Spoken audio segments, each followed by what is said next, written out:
Olá, amigos do DOL, sejam bem-vindos a mais um Comando do Consumidor, tua janela de informação sobre direitos do consumidor e direitos do cidadão. Não te esquece, manda tuas perguntas, tira tuas dúvidas através do portal do DOL, das redes sociais do DOL e do meu Instagram, o @Defensor Cássio Bittar.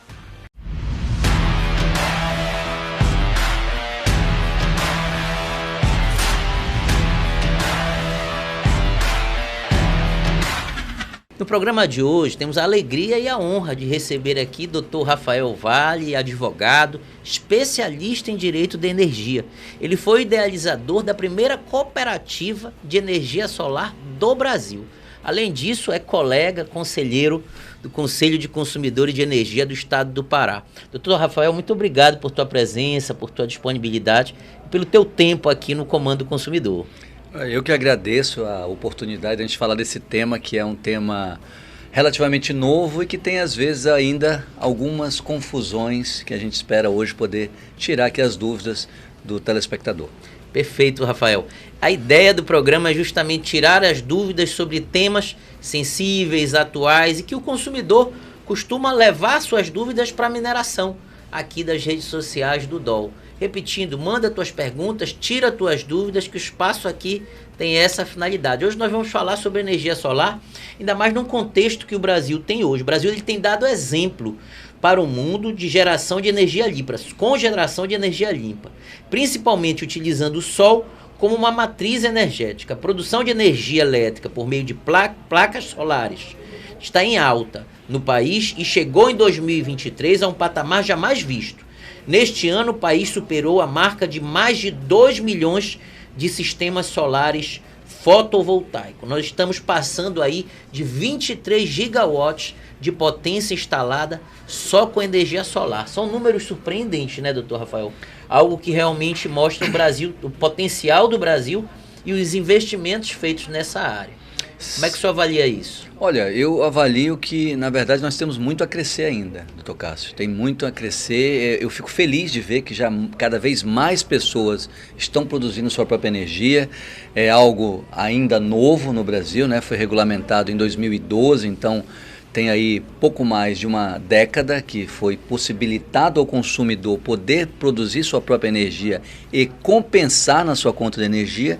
E nessa década em que o consumidor pode fazer isso, cresceu bastante, como o senhor bem colocou, e ainda tem muito a crescer e tem muitas dúvidas, né? Como todo mercado novo, o consumidor ele não consegue às vezes entender na totalidade aquilo que é ofertado a ele. É um tema sensível, especialmente para nós aqui da região norte, né? Porque pagamos aí uma das tarifas mais caras do Brasil. Este ano aí nós superamos R$1.000 o megawatt, e aí isso de fato é algo que impacta não só no consumidor residencial, mas também toda a cadeia produtiva e economia do estado e da região. Então falar em produção de energia fotovoltaica, né, energia solar, é justamente algo que é importante e tem que ser universalizado.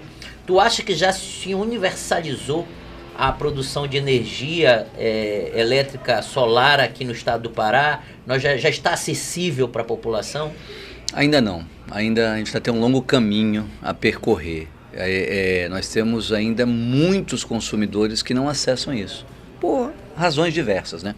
Uma das razões é aqueles que eu considero os sem teto. Sim. Quem são os sem teto? Aqueles que moram em prédio. Quem mora em prédio, você tem lá um prédio, você mora num apartamento e naquele prédio residencial moram às vezes 40 famílias, 60 famílias, então não tem telhado suficiente para colocar uma usina para atender todo o consumo. Então essa é uma questão dentro do solar. E também as pessoas que moram de aluguel às vezes. A pessoa mora de aluguel, fica muito difícil para aquele telespectador fazer uma benfeitoria dessa um investimento alto. Um investimento alto, de longo prazo, porque as usinas, via de regra, as placas solares, que é uma das principais componentes da usina, eles têm garantia de produtividade por 25 anos. Então não é um investimento curto, é um investimento assim tão longo quanto um imóvel, né? Então, Perfeito. Você não pode fazer isso num imóvel alugado. Perfeito. Você vai fazer e depois ter que tirar. Você desalugou o imóvel. Mas tem pergunta aqui. Vamos responder as perguntas que chegaram aí através dos nossos internautas. Primeira outra pergunta que tem aqui é do Carlos Cutia, do bairro do Guamá. Ele fala assim: alô, professor, já é aluno. Obrigado, Carlos, pela participação. Obrigado pelos acadêmicos. Doutor Rafael, a gente tem aqui a alegria de ter uma presença, participação em massa de estudantes de direito, estudantes de outras áreas também do conhecimento, mas que participam e mandam perguntas, né? E eu agradeço aí a pergunta do Carlos. Olha aí, ele fala o seguinte: parabéns pelo programa e pelo canal de informação. Obrigado, Carlos. Obrigado por tua audiência. Estamos sempre na audiência, na faculdade. Gostaria de saber a diferença, aqui é uma pergunta interessante, entre mini e microgeração distribuída e mercado livre. Abraço grande. Então ele faz a pergunta: o que é mini geração distribuída, o que é microgeração distribuída e o que é o mercado livre? Eu acho que começa por geração distribuída, né? Exatamente, porque o Carlos aí do Guamá, ele já tem uma noção do que é a geração distribuída. Geração distribuída, pessoal, para explicar de uma forma bem simples, o setor elétrico tem os geradores, que são as usinas hidrelétricas, que o Brasil é um exemplo nisso, que também é uma energia renovável, mas são centralizadas. Então você tem o gerador, o transmissor e a distribuidora de energia que entrega para o consumidor. A geração distribuída é uma geração próximo do local de consumo. Perfeito. Então, o que você coloca, vamos supor, no prédio aqui da RBA, você tem uma usina solar em que essa usina solar está gerando próximo ao consumo, onde tem a carga instalada. Então desculpa te interromper, geração distribuída seria aquela produção, aquela geração de energia distante de grandes usinas geradoras. Em locais afastados de grandes usinas geradoras. Certo, isso. E próximo do consumidor. Perfeito. Então ela está próxima. E aí isso criou um conceito chamado prosumidor, que vem do inglês prosumer, que é aquele que produz e consome. Perfeito. Então aí a micro e a mini geração que ele perguntou, a mini geração são sistemas de até 75 kW. A nossa usina originária lá da cooperativa, ela é de 75, que gera aí em torno de 9 a 10 mil quilowatts de potência, quilowatt-hora por mês, né? Uhum. Então, a limitação aí é a potência da usina. Perfeito. Todas as duas são geração distribuída. A outra ultrapassa 75 quilowatts de potência. A diferença é essa. Mini geração distribuída. Até 75. Até 75. Que são usinas menores, né? Certo. Então, a usina de uma casa é uma mini. Uma mini, perfeito. Aí a usina de uma indústria, que é uma usina de 100, ou uma usina de 1 mega, que vai atender, por exemplo, o estado do Pará. Essa já é uma usina, é uma micro usina, não Perfeito. É uma mini usina.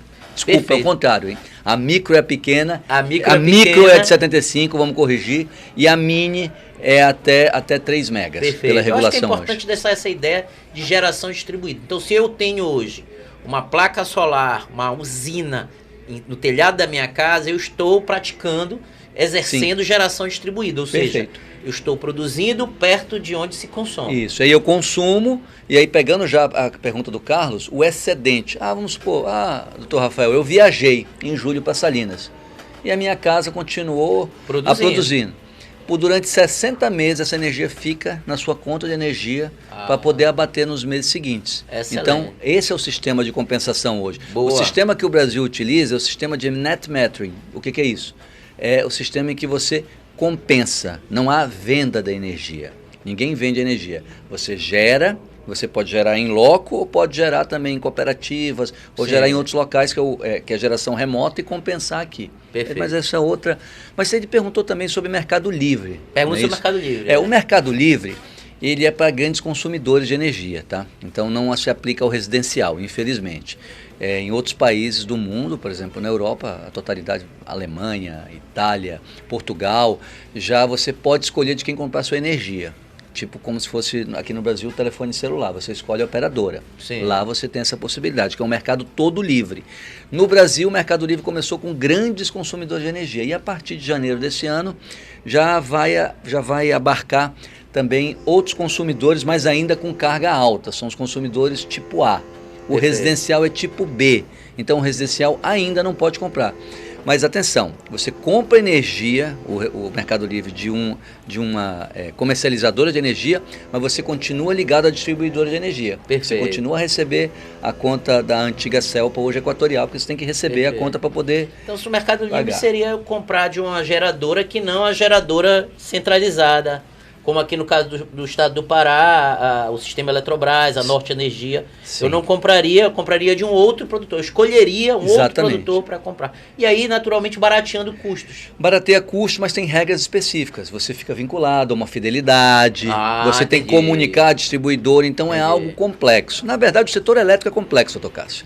Nós sabemos bem que ele é complexo. O consumidor, muitas das vezes, ou a maioria das vezes, ele não entende a conta que está pagando. Eu tenho certeza disso, porque até para nós que conhecemos um pouco, às vezes, ainda temos algumas surpresas na conta. Sim, sim. Perfeito. Olha, tem uma pergunta aqui bem prática, uma questão interessante. Ele diz aqui, ó, Roberto Dimas. Não, perdão, é o Carlos Castro, do Moju, via Zap. Olá, doutor. Há muitos anos estou querendo sair da distribuidora e comprar placas solares para o telhado da minha casa, mas não encontro muita informação sobre o assunto. Onde devo começar? Eu achei interessante essa pergunta porque ele provoca um passo a passo. Então, um cidadão que hoje tem uma casa, num condomínio aqui em Belém, no Moju, como o caso do Carlos, qual é o passo a passo? Onde ele começa para realizar esse projeto? Hoje, todos nós começamos na internet, né? Então, só que a internet você tem informações de qualidade e você tem uma poluição de informações não muito boas ou fake news. Enfim, eu sugiro, Carlos, né? Lá do Moju, faça uma pesquisa nas entidades do setor, né? Eu acredito, o próprio site da Agência Nacional de Energia Elétrica, a ANEEL, é um site que tem algumas informações, tem cartilhas. A Associação Brasileira de Geração Distribuída, a ABGD, ela também, da qual sou diretor aqui na região, no estado do Pará, ela também traz informações explicando o que é geração distribuída e tem um passo a passo lá. E aí você tem que passar a procurar alguém que já seja um integrador solar, ou seja, alguém que vai fazer a instalação. Atenção que é possível você comprar hoje, tá? Você consegue comprar em sites aí de entrega, de venda online, você consegue comprar um sistema solar. Eu não recomendo. Comprar sem contratar um instalador. Perfeitamente, porque é preferível, porque vamos supor, você compra esse sistema solar, e qualquer site aí, entrega na sua casa, aí você contrata o Rafael para instalar. Deu algum problema? O Rafael vai dizer, olha, foi o sistema que você comprou na internet que deu algum problema. Então, o que é a minha sugestão? Pesquise bem, o site da BGD tem quem são os filiados, na BGD aqui, que é uma referência. Você pode também, vai contratar a empresa do Rafael. Rafael, onde tem uma usina que você instalou? Qual a usina mais antiga que você instalou? Há quanto tempo você está no setor? Gostaria de ver a conta de um cliente seu. É importante. É importante porque, às vezes, doutor Cássio, se promete algo, e isso é muito comum no direito do consumidor, e se entrega a outro. Certo. E aí, atenção que a pessoa vai fazer, via de regra, às vezes faz um financiamento para comprar esse sistema. Sim. Então, tem uma outra questão do prazo também. Eu já vi casos de cliente que demora para fazer a compensação e paga a conta e está pagando a parcela do financiamento. Isso aí é péssimo. Mas me diz uma coisa, então ele contata primeiro essa empresa, né? Ele vai contactar essa empresa, esse produtor. Ele vai escolher. Vai fazer um projeto. Isso. Né? E vai implementar o projeto. O contato com ele, com a distribuidora de energia? Não, o consumidor, via de regra, é outra questão. A empresa é que contacta a distribuidora, não é o consumidor. Ele vai assinar uma procuração e vai outorgar para que essa empresa possa fazer todo o trâmite junto a distribuidora. Aqui no caso do Pará, Equatorial Pará, que nós só temos uma distribuidora no Pará. E esse trâmite é um trâmite também que tem uma demora. Então tem que ver a expertise, porque se é uma pessoa nova no mercado, mal treinada, esses 10 anos, como eu falei, de geração distribuída no Brasil, tiveram muitos casos, às vezes de má instalação em galpões de empresa que acabou caindo porque não fizeram o cálculo. Quanto está custando hoje um equipamento e a instalação, um projeto para uma média? Eu sei que vai depender da capacidade de produção, vai depender de uma série de fatores, mas uma média hoje para se instalar uma usina em um imóvel residencial. Vamos lá, hoje eu diria que começa aqui no piso, R$10 mil você consegue um sistema instalado. Entendi. Um sistema que vai produzir aí em torno de 300 kWh mês. Estou falando uma média, tá, pessoal? Até porque no Moju a insolação é diferente de Belém, que é diferente de Paragominas, então isso é muito caso a caso, tá? Entendi. E um outro fator importante, doutor Cássio, é o amigo telespectador, o Carlos, levar a conta dele. Porque a conta dele é a base para se calcular um sistema adequado.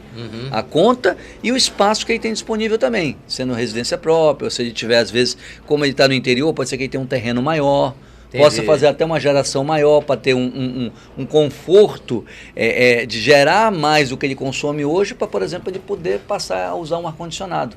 Que muitas famílias hoje se privaram do consumo de energia, né? Então nós passamos até por um momento de pobreza energética, porque temos uma tarifa alta e a renda per capita paraense é baixa. Então isso é um problema que nós sabemos. É até uma coisa que é interessante, a gente conversa muito sobre justiça energética. Sim. E fala muito sobre essa questão. Muitas famílias hoje têm essa possibilidade de produzir sua própria energia, mas tem muitas, a grande realidade é que isso não está universalizado e as pessoas muitas vezes se privam, né, vivendo aí temperaturas recorde, temperaturas elevadas, e onde o cidadão não pode aí ter o mínimo de conforto, uma vez que a energia está cara e está alta. De repente a universalização é o caminho, né? Chegaremos lá, mas ela precisa ser apressada, né? Precisa ser agilizada com todas as cautelas que são necessárias. Olha só essa pergunta que é interessante, que é a questão também de ordem prática. O Breno Costa, de Marituba, ele fala assim: há 2 anos comprei placas para minha casa. Contratei uma carga para suprir todo o meu imóvel, que é relativamente grande. Ocorre que as placas não dão conta. Já liguei para a empresa que fez até o momento, e só com a empresa que fez, e até o momento só dizem que a placa não gera por causa da sombra de outro prédio. Onde posso recorrer? Aqui uma típica relação consumerista, sim, né? Sim. Ele contratou a empresa fez o projeto, ele pagou a empresa, e agora a produção de energia na usina dele não é suficiente para o seu consumo. Olha, sem ser muito técnico, e lembrando que sou advogado e não sou engenheiro, mas dependendo do arranjo que foi feito, hoje você tem algumas possibilidades. Você tem placas com mini inversores, então um pequeno inversor, ele vai gerar para 1 ou 2 placas, né? Uhum. Sistemas mais antigos não existia isso do mini inversor, então você tinha por linha. Então, às vezes, dando sombreamento numa placa pode prejudicar aquela linha inteira do inversor. Nossa. Então, eu não posso falar porque eu não tenho mais detalhes aí. Mas aí é aquela coisa, o prédio já estava lá antes, é uma construção nova, você não vai poder também impedir que tenham construções, né? Se a pessoa tiver o alvará e vai construir um prédio, que vai fazer um sombreamento. Então, é uma questão muito boa essa, infelizmente. É um problema de direito do consumidor mesmo. Eu não sei como foi feito o cálculo e ele falou para suprir toda a carga dele. Então isso é importante no contrato de colocar. A hora de contratar, dizer, olha, a expectativa de geração é essa. E lembrando que o estado do Pará, a geração é muito maior na época do verão, julho, agosto, setembro, e nosso verão esse ano se estendeu, né? Do que na época da chuva. Então não adianta achar que vai produzir sempre muito alto. É uma produção média mensal. Quanto a essa questão ainda do conforto que falamos há pouco, me lembrei na época da cooperativa, que um dos cooperados, quando aderiu à cooperativa, ele disse, poxa, eu voltei a dormir só com a minha mulher. Eu digo, mas por quê? Ele disse, não, porque a nossa filha estava dormindo com a gente no quarto para economizar energia. Então, realmente, a energia pesa muito no bolso do consumidor paraense. Mas é uma realidade, né, que tem se projetado, tem se multiplicado. E com essas informações aqui que o senhor gentilmente está prestando, eu acredito que as pessoas vão se encorajar, de repente, a investir. Você mencionou uma coisa que é interessante, né? Hoje você tem linhas de crédito específicas para esse tipo de investimento, né? E podem fazer com que a pessoa passe a ser um pró-consumidor, né? Hoje é muito mais fácil do que quando em 2016 nós fomos atrás. Nós tivemos que contratar uma pessoa de fora do estado do Pará, e para instalar, e também o financiamento foi muito mais difícil. Hoje já tem linhas, então é muito melhor mesmo. Tem uma última pergunta aqui do Roberto Dimas. Roberto, obrigado por tua pergunta. Ele é de Coraci. Ele fala que ele mora num condomínio de casas na Augusto Montenegro e que colocou placa solar na sua residência, né? A minha conta saiu de R$ 1.200 para R$ 200, mas nunca entendi o custo que ficou para eu pagar. Não deveria ser isento de qualquer custo? Incidem impostos e custos de transmissão? Então ele fez o investimento, eu acredito que ele imaginava que ia ficar sem qualquer despesa, né? Mas ele está interligado ao sistema e existem custos, né, por conta disso. Vamos deixar bem claro, qualquer consumidor de energia que esteja ligado à distribuidora, ele pode fazer uma geração muito grande de energia, ele ainda vai pagar. Ele vai pagar algumas coisas. Primeiro, E aí o amigo consumidor e telespectador que quer começar a entender melhor, eu vou fazer, eu vi agora o Dr. Cássio discutindo isso com o Dr. Rafael e eu quero ir para o sistema solar, eu vou avançar. Pegue a sua conta e veja se você é consumidor mono, bi ou trifásico. O nosso amigo aqui de Coraci, como é o nome dele? Roberto, com certeza pelos R$200 que ele paga, ele é trifásico. Não é mágica, é a regulação. A regulação prevê que os consumidores trifásicos vão pagar uma tarifa de disponibilidade equivalente a 100 kWh. O kWh hoje com imposto está 1,2, então ele paga 120 aí de largada de disponibilidade por estar conectado na rede. Se ele fosse bifásico, ele pagaria 50 kW, metade disso. E se ele fosse monofásico, atenção, pessoal baixa renda, pagaria 30 só. Então isso tudo impacta no custo mensal e no famoso payback, no retorno do seu investimento na energia solar. Bem, outra questão importante aí, fora esse 120 e pouquinho, ele deve pagar aí também a iluminação pública. A COSIP, a contribuição de iluminação pública. Com certeza ele paga porque o fato gerador dela é o consumo de energia. Então quem é consumidor de energia tem que pagar a tarifa de iluminação pública. Então com certeza, meu amigo, você está pagando corretamente aí, tá? Perfeito. Existem essas dúvidas, né, sobre essas despesas adicionais. A pessoa pensa que vai passar a produzir e que vai estar totalmente desligada. Existe uma modalidade. Aquelas pessoas que estão com usinas em áreas rurais, que chamam off-grid, né? Exatamente. Fora do sistema, elas podem sim deixar de ter qualquer custo, mas você também não tem disponibilidade de energia. Exatamente. O dia que a tua usina parar de funcionar, ou por algum motivo parar de gerar, imagine por uma questão climática, você não tem energia disponível para suprir isso aí. Lembrando que energia é serviço essencial, logo a sua prestação tem que ser ininterrupta e com uma série de cautela. Doutor Rafael, muito bons esclarecimentos, eu agradeço muito a sua presença aqui. Eu acho que esse debate sobre justiça energética, universalização da energia elétrica, transição de energia elétrica, as pessoas perguntam, Cássio, mas quando se fala em transição de energia elétrica, nós estamos falando justamente para os avanços, né, para a matriz renováveis, para esses novas possibilidades no setor de energia elétrica que vão ter um impacto não apenas no meio ambiente, mas também no bolso do consumidor. Tá certo? Muito obrigado pelas suas respostas, pelos seus esclarecimentos. Mandem suas perguntas sobre esse tema ainda para o meu Instagram, @defensor Cássio Bittar, ou ainda para o Instagram do Dr. Rafael, pode falar. Rafael com PH S Vale. Então, no lugar do F, PH. E eu fico à disposição, é uma temática que não encerra aqui, a transição energética é uma realidade, vai continuar e eu tenho certeza que mais e mais pessoas vão passar a produzir sua própria energia. Obrigado pela presença, disponibilidade. Fico à disposição. E você que nos acompanha aqui no Comando do Consumidor, eu agradeço a audiência, agradeço a atenção. Vamos seguindo, caminhando com mais informação ao cidadão e ao consumidor. Não te esquece, a informação é o melhor negócio. Até a próxima.